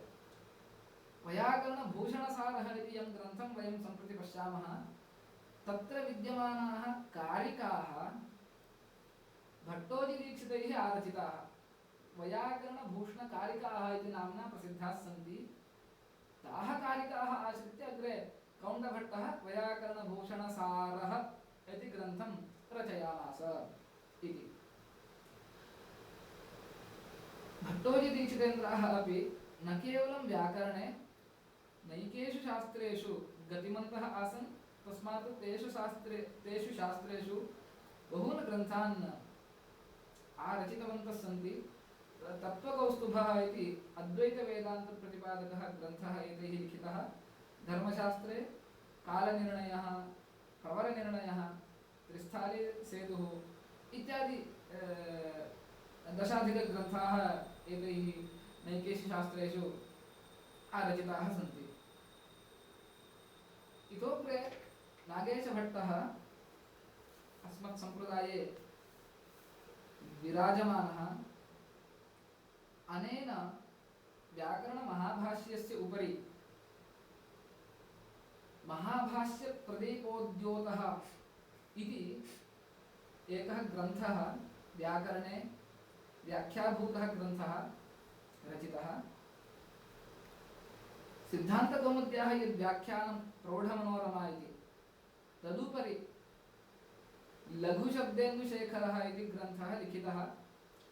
यद्यपि कौमुद्याः उपरि विद्यमानः ग्रन्थः अयम् इति प्रतिज्ञायां तेन उक्तं, तथापि बहवः अंशाः प्रौढमनोरमाम् आश्रित्य अपि तत्र व्याख्याताः सन्ति। आहत्य कौमुदीं प्रौढमनोरमां च आश्रित्य लघुशब्देन्दुशेखरग्रन्थं व्याख्यारूपं रचयामास। लघुशब्देन्दुशेखरः, बृहच्छब्देन्दुशेखरः इत्यादि ग्रन्थाः तेन आरचिताः। परिभाषेन्दुशेखरः इति विशिष्टः एकः ग्रन्थः, त्रिविधपरिभाषाणां सङ्ग्रहात्मकः। वाचनिक्यः परिभाषाः सन्ति, ज्ञापकसिद्धाः परिभाषाः सन्ति, लोकन्यायसिद्धाः परिभाषाः सन्ति। याः परिभाषाः पाणिनिना न उक्ताः, इको गुणवृद्धि अचश्च मिदचोन्त्यात्परः इत्येवं रूपेण पाणिनिना अनुक्ताः परिभाषाः व्याकरणशास्त्रे व्यवहारे उपयुक्ताः परिभाषेन्दुशेखरग्रन्थे अनेन निबद्धाः वर्तन्ते। अयमेकः विशिष्टः ग्रन्थः। एतद्विहाय आर्थिकग्रन्थेषु लघुमञ्जूषा, परमलघुमञ्जूषा, वैयाकरणसिद्धान्तमञ्जूषा इत्यादि ग्रन्थाः तेन रचिताः। यत्र धात्वर्थस्य, प्रत्यार्थस्य, लकारार्थस्य, सुबर्थस्य च विचारः महता विस्तरेण कृतः वर्तते। अन्येपि ग्रन्थाः एतेन नागेशभट्टेन विरचिताः। अयमपि नैकशास्त्रवित्, सप्तशत्याः उपरि व्याख्यानमकरोत्, योगसूत्राणि आश्रित्य व्यासभाष्यस्य उपरेपि अयं व्याख्यानमकरोत् इति अस्य विषयेपि तादृशसाधनाः श्रूयन्ते इति उपलब्धे समये व्याकरणपरम्परामाश्रित्य प्रसिद्धग्रन्थाः ये सम्प्रति व्यवह्रियमाणाः, प्रसिद्धाः व्याख्याकर्ताराः ये अस्माभिः सम्प्रति परिदृश्यमानाः, तेषां विषये एकः विचारः। कक्षायाः एकः प्रघट्टः सम्प्रति समाप्यते। पश्चात् विचारान्तरम् उपस्थापयामि।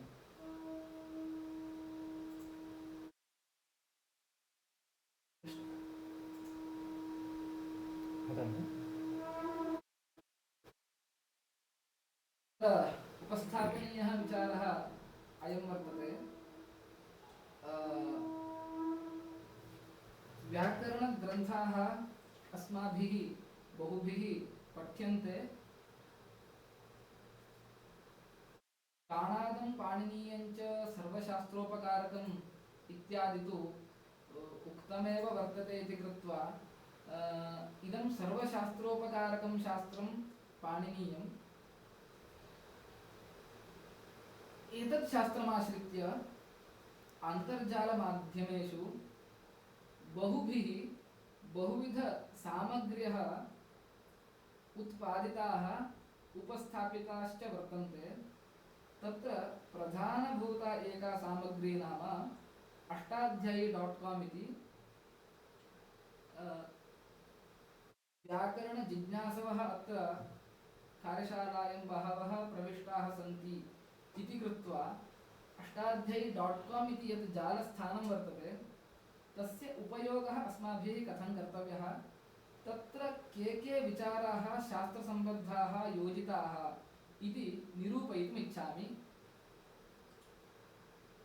एकं क्षणम्।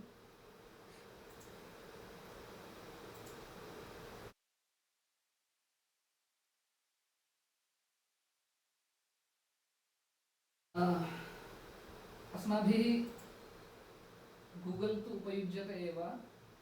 गूगल मध्ये गत्वा अष्टाध्यायी.com इति अस्माभिः तत् सर्च कर्तव्यं भवति।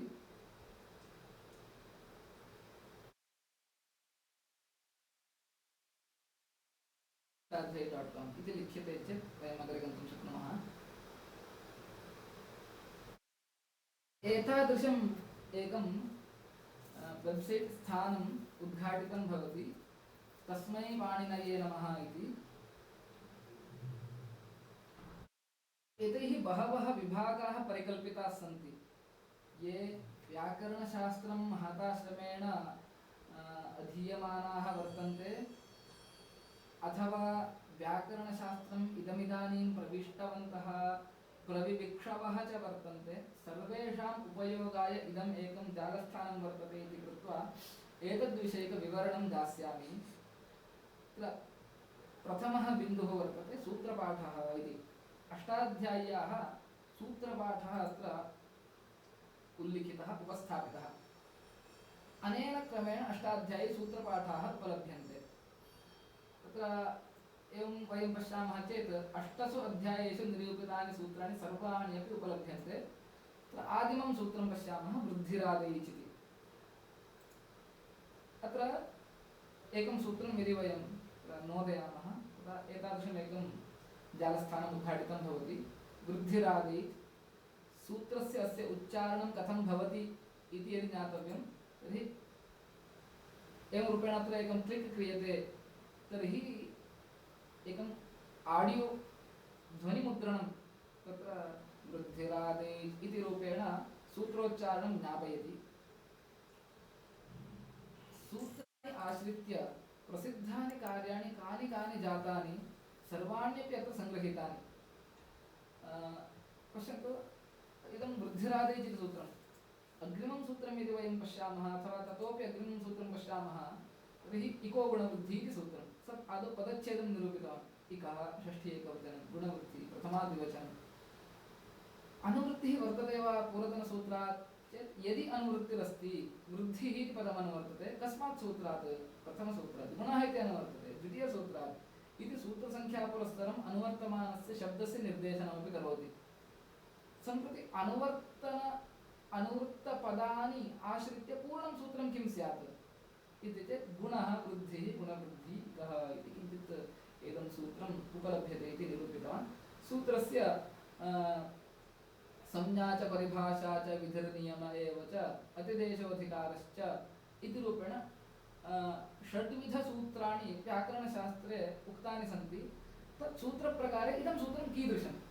इदं परिभाषासूत्रम् इति सूत्रस्य प्रकारमपि दर्शयति। पूर्वतनं चेत् इदं संज्ञासूत्रं भवति स्म इति। अत्र एकं व्याख्यानं संस्कृतभाषायां लघुरूपेण तैः प्रदर्शितमस्ति। एवं वृद्धिसंज्ञा भवति, वृद्धिसंज्ञायाः प्रयोजनम्, उदाहरणपुरस्सरं प्रक्रियाः अपि अत्र उल्लिखिताः सन्ति।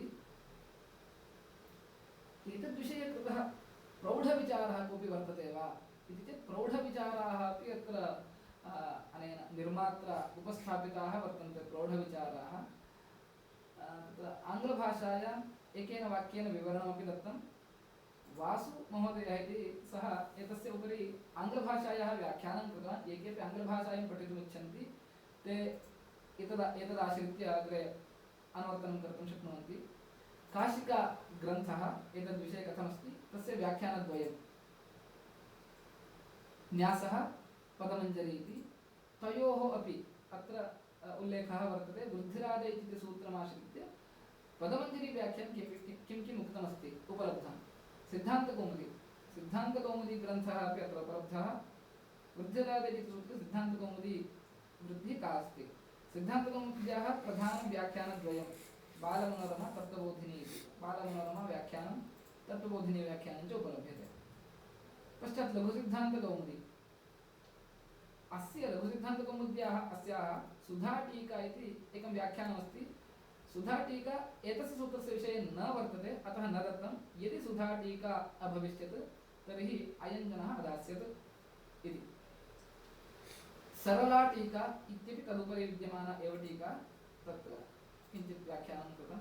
प्रौढमनोरमा ग्रन्थः वृद्धिरादैच् इति सूत्रे कथं प्रवृत्तः। पश्चात् लघुशब्देन्दुशेखरः इति नागेशभट्टविरचितः ग्रन्थः वृद्धिरादैच् इति सूत्रे के अंशाः तस्मिन् ग्रन्थे चर्चिताः इति। इतोपि एकं सौलभ्यम् अत्र किं नाम, मध्ये मध्ये वयं यदा पठन्तः गच्छामः अपृक्त एकाल् इत्यादौ तथा करणं विधेयस्य प्रथमम् इत्यादि तत्र वाक्यानि लिखितानि तत्र अपृक्त एकाल् इति सूत्रं यदा तत्र आगतं तन्मध्ये एका संख्या दत्ता अस्ति वयम् अत्र यदि क्लिक् कुर्मः अपृक्त एकाल् प्रत्यये सूत्रं कृते साक्षात् गच्छामः तत् सूत्रं किं वदति इति सर्वे विचाराः तत्र उपस्थापिताः सन्ति यदि सिद्धान्तकौमुदी इति मया क्लिक् क्रियते साक्षात् सिद्धान्तकौमुदी आगच्छति यदि मम कृते प्रौढमनोरमा अपेक्षिता साक्षात् मनोरमा महाभाष्यम् अपेक्षितं साक्षात् महाभाष्यम् एवं रूपेण वयम् उपलब्धुं शक्नुमः यदि पूर्वतन पृष्ठं प्रति गन्तव्यम् एतदत्र यद् बाणः चिह्नमस्ति एतद् भवन्तः क्लिक् कुर्वन्ति पूर्वं यस्मिन् पृष्ठे आस्म तत्र गच्छति एवं महाभाष्यमपि उपलभ्यते वृद्धरादेः इति सूत्रे उक्तं महाभाष्यम् इतोपि किं सौलभ्यमस्ति अत्र इति चेत् वयम् एतत् सर्वं सेलेक्ट् कर्तुं शक्नुमः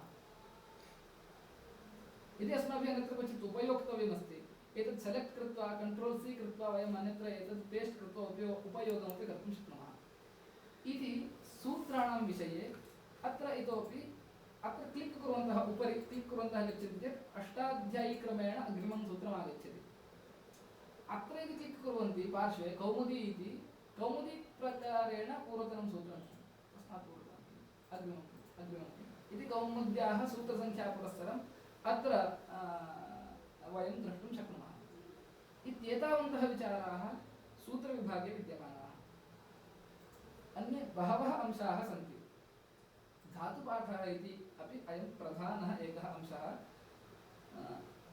यतोहि कथं कार्यं कृतम् इत्युक्तौ भूसप्तायाम् एकं धातुं स्वीकुर्मः चेत् भवति कर्तरि लट्लकारः भवति भवतः भवन्ति सर्वेषां धातूनां दशसु लकारेषु रूपाणि उपलभ्यन्ते इति भवति इत्यस्य उपरि अस्माभिः क्लिक् क्रियते तर्हि साक्षात् अत्र एकं पेज् ओपन् भवति भवति इति रूपं कथं सिद्ध्यति इति सर्वस्यापि रूपस्य प्रक्रिया एतैः दत्ता वर्तते भुवादयो धातवः इत्यनेन अत्रापि पुनः पश्यन्तु भुवादयो धातवः अत्र पुनः क्लिक् कुर्मः चेत् तद् सूत्रं प्रति गच्छति एवं क्लिक् कुर्मः चेत् भुवादयो धातवः इति सूत्रं प्रति गच्छति पृष्ठे आगच्छामि भवतः इति रूपं कथं सिद्ध्यति इति सूत्रपुरस्सरम् अयम् अंशः प्रतिपादितः प्रयोगाः इति वर्तन्ते भवतः इति प्रयोगः कुत्र कुत्र ग्रन्थे आगतः भवति इति पश्यामि भवति इति प्रयोगः कस्मिन् कस्मिन् ग्रन्थे आगतः इति सर्वमपि अत्र वयं द्रष्टुं शक्नुमः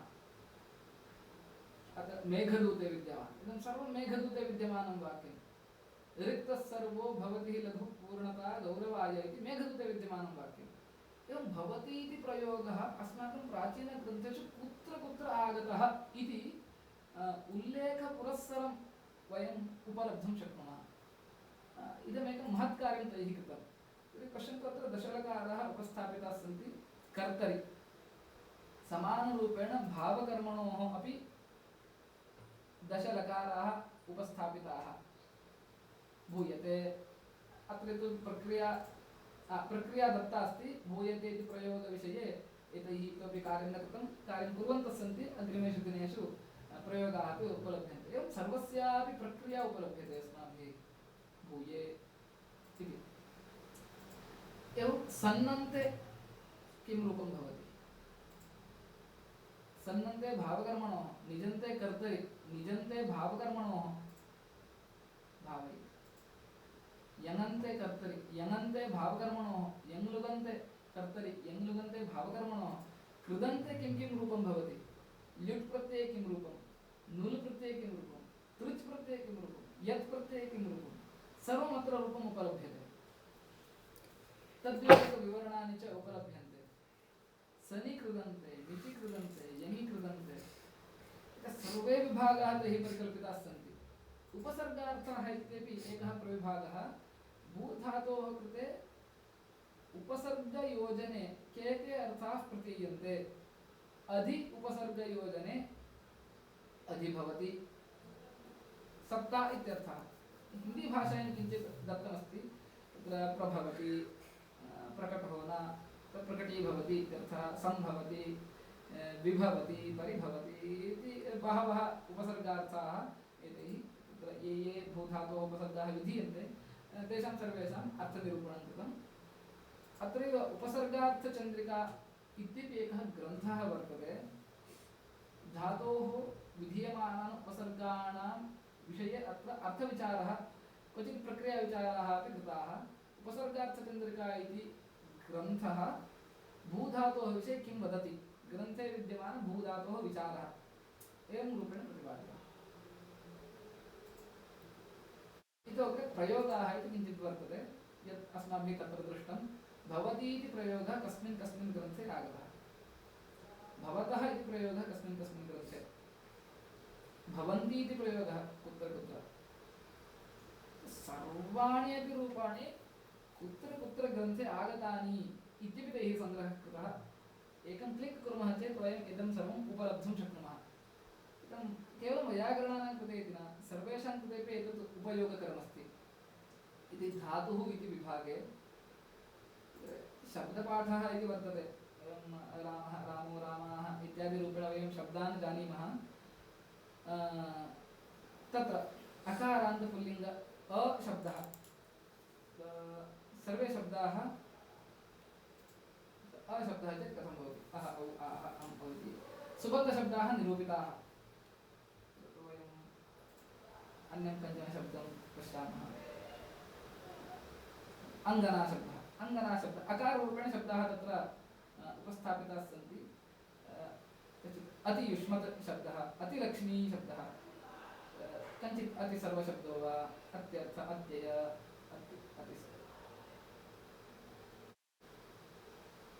अधरशब्दः, अधरः, अधरौ, अधराः, एके शब्दाः स्युः। अत्र वयम् उपलब्धुं शक्नुमः प्रायशः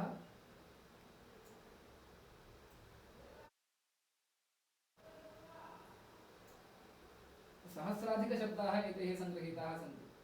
इतोपि वयम् अकारे एव स्मः, तावता 600 शब्दाः सञ्जाताः। सहस्राधिक प्राय 10,000-सहस्राधिकशब्दाः अपि सङ्गृहीताः स्युः। तावतां शब्दानां अत्र उपलब्धिर्वर्तते। अस्य सुबन्ते कानि कानि रूपाणि भवन्ति इति वयं ज्ञातुं शक्नुमः। अत्रापि पश्यन्तु, अस्य उपरि यदि क्लिक् क्रियते अस्माभिः सर्वापि प्रक्रिया ज्ञातुं शक्यते।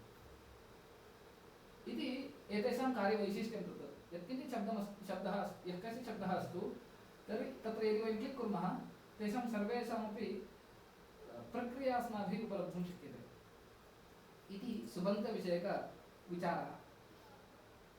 गणपाठः इति गणानां पाठः, उणादिपाठः, लिङ्गानुशासनमिति पाणिनीयलिङ्गानुशासनस्य विषये, पाणिनीयशिक्षाशास्त्रस्य विषये, फिट् सूत्राणां विषये एते सर्वे अंशाः उपस्थापिताः। भवन्तः एतत् द्रष्टुं प्रभवन्ति। कोशग्रन्थानां विषयेपि एतैः महत् कार्यं कृतं। कोशान्वेषणम् इति एकः प्रविभागः प्रधानमुखपुटेपि इदमेकम् आप्शन् इति यद् वर्तते तद् उपलभ्यते। कोशान्वेषणम् इति, अतः कोशान्वेषः, कश्चित् शब्दः अपेक्षितः, सः शब्दः अस्माभिः उल्लेखनीयः। राम इति एव लिखामि अहं। राम इति लिखामि चेत् रामशब्दः कुत्र कुत्र आगतः कोशग्रन्थे, तस्य विषये के विचाराः चर्चिताः इति सर्वं ज्ञायते। तत्र अमरकोशः, अभ्यन्तरव्याकरणकोशः, शब्दकल्पद्रुमः, वाचस्पत्यं, शब्दार्थकौस्तुभः, आप्टे डिक्षनरी इति तत्र बहुविध डिक्षनरीस् वर्तन्ते, अर्थात् कोशग्रन्थाः सन्ति। तत्र राम इत्यस्य विषये किं किं, राम बलभद्रस्य, मृगभेदस्य, कृष्णवर्णः, मनोरमः, शुक्लवर्णयुक्तः इति। अभ्यन्तरकोशेपि एते सर्वे अंशाः। अत्र एतत् वैशिष्ट्यं किं नाम, अमरकोशः एवमस्ति। अत्र बलभद्रः, प्रलम्बघ्नो, बलदेवो, अच्युताग्रजः, रेवती, रमणो, रामः, कामपालो, हलायुधः इति राम इत्यस्य बलभद्रः इति अर्थः दत्तः। यद्यत्र अस्माभिः क्लिक् क्रियते वयं तत्र साक्षात् अमरकोशमेव गच्छामः। तत्र कथमस्ति, बलभद्र पुल्लिङ्गशब्दः, प्रलम्बघ्नः पुल्लिङ्गः, बलदेवः पुल्लिङ्गः, अच्युताग्रजः पुल्लिङ्गशब्दः, रेवतीरमणः पुल्लिङ्गशब्दः। सर्वेषां शब्दानां लिङ्गकथनपुरस्सरं पृथक् पृथक् अवस्थितिः उपलभ्यते अस्माभिः। इदं सर्वं वैशिष्ट्यमस्ति अस्य। कोशग्रन्थानां विषये राम इति लिखितं मया। अत्र अमरकोशः, अभ्यन्तरव्याकरणकोशः, शब्दकल्पद्रुमः सर्वम् अत्र वेब्सैट् मध्ये सर्वत्रापि यदपेक्षितं तद्वयं सेलेक्ट् कृत्वा कापी पेस्ट् कर्तुं शक्नुमः इति पूर्णस्य वाचस्पत्यस्य शब्दकल्पद्रुमस्य वाचस्पत्यम् एतावदेव तत्र वर्तते। शब्दार्थकौस्तुभः इति तत्र एवं विचाराः तैः उपस्थापिताः। Apte Sanskrit English dictionary, Monier Williams dictionary, पुनः आप्टे संस्कृत हिंदी डिक्शनरी, एतावन्तः कोशग्रन्थाः अत्र आरोपिताः सन्ति। एतेषु कश्चित् शब्दः कुत्रचित् भवतु वयम् अन्वेष्टुं शक्नुमः। पश्यन्तु, अत्र अस्माभिः टैप् कृतं, केवलं राम इति शब्दस्य विवरणं, न केवलं राम इत्यस्य विवरणं ददाति, परन्तु मध्ये मध्ये कुत्रचित् राम राम इत्यागतम् अस्तु, तदपि अन्विष्य वदति राम इति वाचस्पत्यकोशग्रन्थस्य अन्तर्भागेपि वर्तते इति दर्शयति। इदं सर्वं सम्प्रति अतीव उपकारकं टूल् भवति इदानीन्तन अध्येतॄणां कृते। अमरकोशः तत् जानीमः एव वयम्। अत्र वर्गपुरस्सरम् एतैः निरूपणं कृतमस्ति, नातीव तत्र गच्छामि। इतोपि अस्माभिः ये ग्रन्थाः सूत्रे तत्र दृष्टाः, तेषां ग्रन्थानां पृथक् पृथक् विवरणं, तत् पृथक् उपलब्धिः अत्र अस्ति। सिद्धान्तकौमुद्याः, केवलसिद्धान्तकौमुद्याः विवरणम् अपेक्षितम्। अत्र अस्माभिः तत् सर्वम् उपलब्धुं शक्यते। पुनरपि सर्वं कापि पेस्ट् कर्तुमस्ति अत्र अवकाशः। एवं महाभाष्यं, तत्र एकं प्रधानम् अंशं दर्शयिष्यामि। यदा वयम् अत्र मुख्यपृष्ठं गच्छामः, अत्र मया कश्चित् शब्दः अन्वेष्टव्यः। महाभाष्ये विद्यमानः एकः शब्दः मया अन्वेष्टव्यः। अग्नौ कपालान्यधिश्रित्य इति किञ्चित् वाक्यम् आगच्छति। अग्नौ इति पदम् अपेक्षितम्। अग्नौ इति पदम् अपेक्षितम्। साक्षात् वयं यदि सर्च् कुर्मः, तत् सूत्रपाठमेव दर्शयति। अग्नौ इति पदमाश्रित्य एतत् सूत्रद्वयमस्ति इति। परन्तु वयं यदा अत्र पार्श्वे क्लिक् कुर्मः, तदा एतत् सर्वम् आगच्छति। अग्नौ इति पदं धातुपाठे अपेक्षते वा, शब्दपाठे अपेक्षते वा, कोशान्वेषणे कुत्र अग्नौ इति पदं कस्मिन् ग्रन्थे विद्यमानम् अपेक्षितम् इति पृच्छति। तत्र अष्टाध्यायी व्याख्यानानि इति एकम् आप्शन् अस्ति। अत्र यदि अस्माभिः क्लिक् क्रियते, अग्नौ इति पदं कस्मिन् ग्रन्थे कुत्र आगतमस्ति इति दर्शयति। पश्यन्तु, अत्र प्रथमं प्रत्ययलोपे प्रत्ययलक्षणम् इति सूत्रे अग्नौ उचयेः इत्यनेन क्विक् प्रत्यये कृते इति अग्नौ इति अस्ति। अत्र अग्नौ इति एकम् आगतं।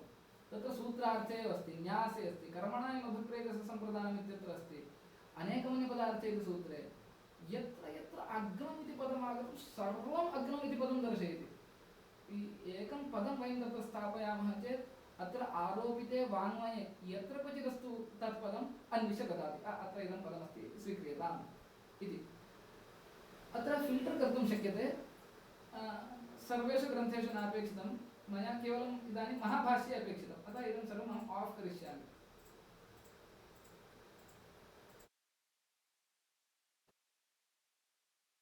अग्नौ इति पदं कुत्र कुत्र आगतमस्ति इति दर्शयति महाभाष्ये विद्यमानम् इति।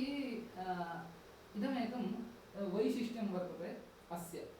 अतः एकः श्लोकः कदाचित् स्मरति श्रद्दधाति च इति एकः पादः केवलं स्मर्यते। स्मरति श्रद्दधाति च इति कस्मिन् ग्रन्थे आगतः अयं शब्दः अथवा इदं वाक्यं कस्मिन् प्रकरणे इति किमपि न ज्ञायते चेत् अस्माभिः तत् टैप् कर्तव्यम्। एकं क्षणं सर्वम् आन् करिष्यामि अहम्।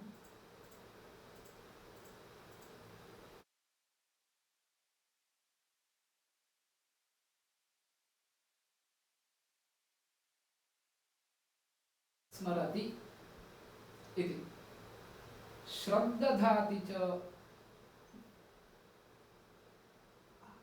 तादृश टैप् कृतवान्, तदागतमेव। सिद्धान्तकौमुद्याम् इदं वाक्यं वर्तते। तत्र क्लिक् करोमि, अत्रैव दर्शयति। तत्र अङ्कनं हैलैट् कृत्वा दर्शयति। पश्यन्तु, अत्र वर्तते इति। अधिगच्छति शास्त्रार्थः स्मरति श्रद्दधाति च यत्कृपालेशतस्तस्मै नमोऽस्तु गुरवे सदा इति श्लोकः मया स्मर्तव्यः, परन्तु अहं स्मरति श्रद्धधाति च इति पदद्वयमेव स्मरामि स्म। तद् यदा मया अत्र टैप् कृतं स्मरति श्रद्धधाति इति इदं वाक्यं सिद्धान्तकौमुद्याम् अत्र वर्तते इति सूत्र उल्लेखपुरस्सरं दर्शयति। एवं रूपेण कदाचित् एकः शब्दः स्फोट इति शब्दः महाभाष्ये आगतो वा न वा इति कश्चित् पृच्छति, तदा स्फोट इति टैप् कर्तव्यम् अस्माभिः। स्फोट इति शब्दः कस्मिन् कस्मिन् ग्रन्थे उपयुक्तः इति दर्शयति। तर्हि एतादृशं सौलभ्यम् अत्र अष्टाध्यायी.com मध्ये तैः परिकल्पितमस्ति।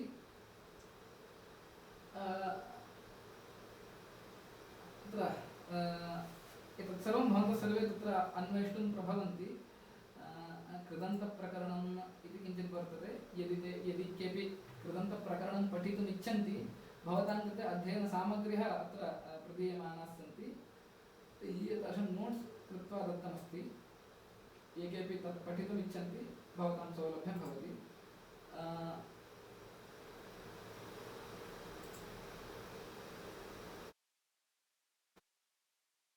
व्याकरणलेखाः व्याकरणसम्बद्धलेखनानि अपि अत्र उपलभ्यन्ते। पश्यन्तु, एतावन्तः विचाराः वर्तन्ते। ये केऽपि एतान् अंशान् आश्रित्य व्याकरणसम्बद्धान् प्रमुखान् अंशान् ज्ञातुमर्हन्ति। इति आर्थिकग्रन्थाः अपि केचन वर्तन्ते व्याकरणग्रन्थे। यथा अस्माभिः पूर्वं चिन्तितं वाक्यपदीयं, वैयाकरणभूषणसारः, लघुमञ्जूषा इत्यादि। चेत् पश्यन्तु, इदानीं कौण्डभट्टविरचितः वैयाकरणभूषणसारः उद्घाटितः, मङ्गलाचरणम् एवमस्ति। पूर्णः ग्रन्थः अत्र उपलभ्यते। यत्किञ्चित् अत्र श्लोकः अपेक्षितो वा, Ctrl+C कापि कुर्वन्तु, अन्यत्र पेस्ट् कृत्वा एतस्य उपयोगं कुर्वन्तु। इत्येवं रूपेण कर्तुं शक्यते। अन्यव्याकरणग्रन्थः अपि एकः प्रारब्धः, सरस्वतीकण्ठाभरणम् इति भोजराजेन लिखितः अयं ग्रन्थः। अस्य ग्रन्थस्यापि अध्ययनं कर्तुमर्हन्ति इति। एतेषाम् इतोपि एकं वैशिष्ट्यमस्ति। आन्लैन् कोर्सस् अपि सन्ति। अष्टाध्यायी.com जनानाम् एतावन्तः अंशाः सन्ति, तत् अप्लै कृत्वा अग्रिम उपयोगं प्राप्तुमर्हन्ति इति। एतद्विहाय अपि संसाधनी इत्यादि टूल्स् निर्मितानि सन्ति, यत्र समस्तं पदं स्थापयन्ति चेत् सन्धिविच्छेदं कृत्वा ददाति, अथवा सन्धिविच्छिन्नं पदद्वयं स्थापयन्ति चेत् सन्धिं कृत्वा ददाति इत्येते बहवः अंशाः अन्यैः संसाधनी इति हैदराबाद् विश्वविद्यालयेन तत्र कृतः वर्तते। इति इतोपि बह्व्यः सामग्र्यः वर्तन्ते। सम्प्रति एतत् सामग्रीं प्रदर्श्य अहं विरमामि। प्रश्नाः सन्ति चेत् तत्र हस्तः उत्थापितः, प्रश्नाः सन्ति चेत् प्रष्टुमर्हन्ति इति।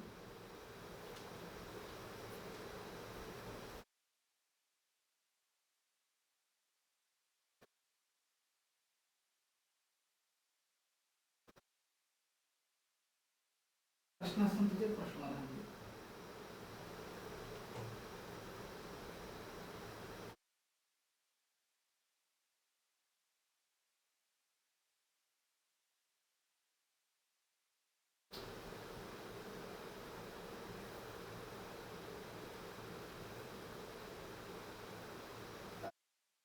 भवतां मोबैल् अस्ति चेत् मोबैल् मध्ये यत् कीबोर्ड् भवति, गूगल् कीबोर्ड् वा किमपि, तदाश्रित्य संस्कृते टैप् कुर्युः। लैपटॉप अस्ति चेत् तत्र इन्स्क्रिप्ट् वा अथवा बरह अन्यत् किं तत्र अन्यविध डेस्क्टाप् मध्ये एव बरह इत्यादि संस्कृत टैपिङ्ग् टूल्स् वर्तन्ते। प्रमुख अस्ति, सत्यं प्रमुख इत्यपि वर्तते एव। प्रमुख इत्यपि अस्ति, प्रमुख इति तदपि अस्ति। इन्बिल्ट् अपि वर्तते, परन्तु अस्माकम् अभ्यासो न भवति। तत्र विशिष्टः क्रमः अस्ति टैप् कर्तुं। तदपेक्षया किमपि प्रमुख अथवा बरह इत्यादि डौन्लोड् कर्तुम् अर्हन्ति एवम्।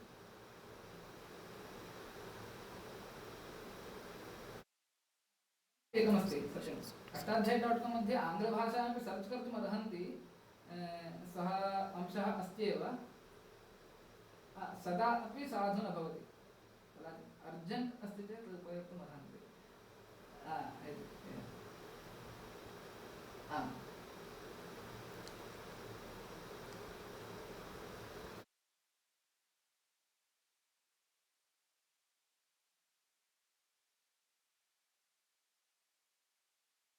आम्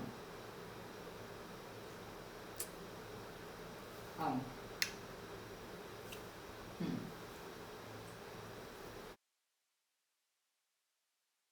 पूर्वम् अस्माभिः अष्टविधव्याकरणानि इति किञ्चित् प्रतिपादितम् अष्टविधव्याकरणेषु सर्वाणि व्याकरणानि अपि उपलभ्यन्ते तेषां सूत्राणि उपलभ्यन्ते सर्वेषां व्याख्याग्रन्थाः उपलभ्यन्ते वा न वा तद्विषये इतोपि मया प्रयासः न कृतः सर्वाणि सूत्राणि उपलभ्यन्ते तानि सूत्राणि आश्रित्य बहुभिः तुलनात्मक अध्ययनमपि कृतं तदेव केचन ग्रन्थाः केवलं लौकिकव्याकरणम् आश्रित्य प्रवृत्ताः केचन ग्रन्थाः वैदिकं व्याकरणम् आश्रित्य प्रवृत्ताः केचन ग्रन्थाः लौकिकं वैदिकम् उभयमपि आश्रित्य प्रवृत्ताः मया किञ्चित् कार्यं पाणिनिव्याकरणं पुनः हेमचन्द्राचार्यव्याकरणं च आश्रित्य कृतं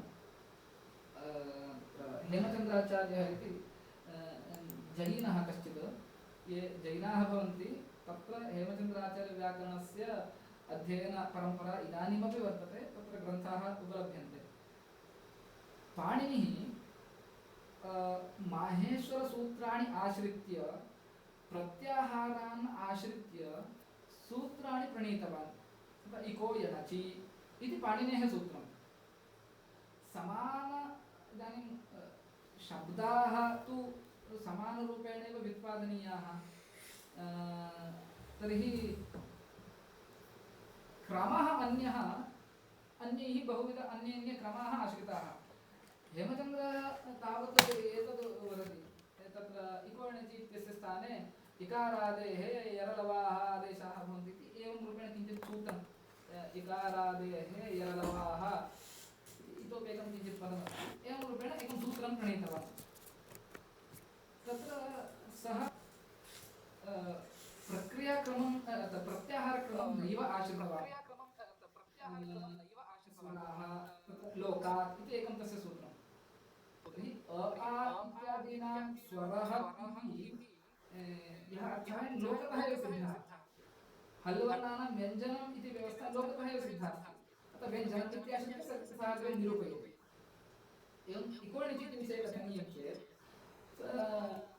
इदानीम् इको यणचि इति पाणिनीयव्याकरणे पठनीयं चेत् इकः इति अर्थनिर्णयार्थं षष्ठीस्थाने योगः इत्यपेक्षितं पश्चात् अलोन्त्यस्य इति सूत्रम् अपेक्षितं अर्थात् इको यणचि इत्यत्र नापेक्षितं चेत् स्थाननिर्णयवेलायाम् अन्यत्र अपेक्षितमेव भवति हेमचन्द्राचार्यः षष्ठीस्थाने योगः अलोन्त्यस्य इति उभयं सूत्रम् एकीकृत्य पठति षष्ट्यन्तस्य इति पठति यदि षष्ठी निर्दिष्टं तद् अन्त्यस्य स्थाने भवति इति तस्य विचारः एवं च किं जातं पाणिनेः मते सूत्रद्वयम् अध्येतव्यम् इको यणचि इति यद्यपि तत्र उच्चारणे स्वरूपे लघुतमं स्यात् परन्तु इको यणचि इत्यस्य अर्थावगमाय सूत्रद्वयम् अस्माभिः पठनीयं षष्ठी स्थाने योगः अलोन्त्यस्य इति परन्तु तस्य मते किमपि षष्ट्यन्तस्य इति किञ्चित् सूत्रमस्ति एकेन सूत्रेणैव कार्यं साधयति इति बहूनि सूत्राणि न्यूनानि सन्ति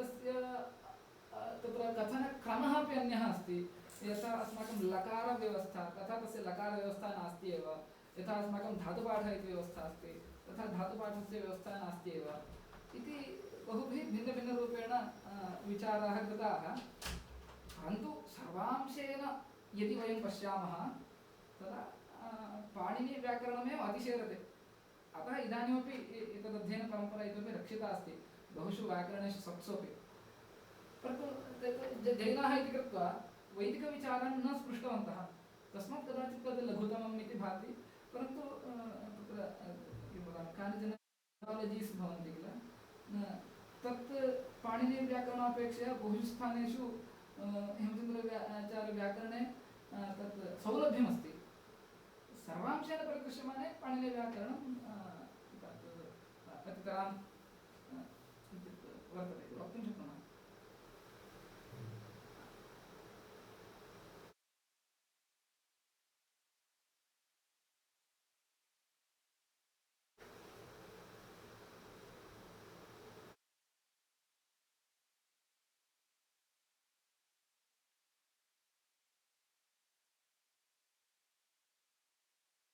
एतद्विषये एव श्वस्तन पाठः वर्तते। श्वस्तन पाठकाः एतद्विषयं स्वीकृत्य उपपादयन्ति, तत्र अस्य उत्तरं लभ्यते। अथापि न लभ्येत तत् पृच्छन्तु, वयम् उपस्थिताः तत्काले उत्तरं दास्यामः। यत् अस्माभिः PPT अत्र स्थापितं तत् PDF रूपेण वाट्सप् ग्रूप् मध्ये वयं शेर् कुर्मः, ततः एतत् उपयोक्तुम् अर्हन्ति क्वचित्। इतोपि तत्र परिष्काराः यद्यपि इतोपि अपेक्षिताः सन्ति, कदाचित् यदा अस्माभिः परिष्कारः कृताः पुनरपि तत् वयं शेर् कुर्मः इति। एतावत्पर्यन्तम् अस्मान् उद्दिश्य बोधितवन्तः रव्याचार्याः, तेभ्यः धन्यवादान् समर्पयामि। श्वः अपि 6 वादने कक्षायाः आरम्भः, सर्वे समये समुपस्थिताः भवेयुः। भवद्भ्यः सर्वेभ्यः धन्यवादाः।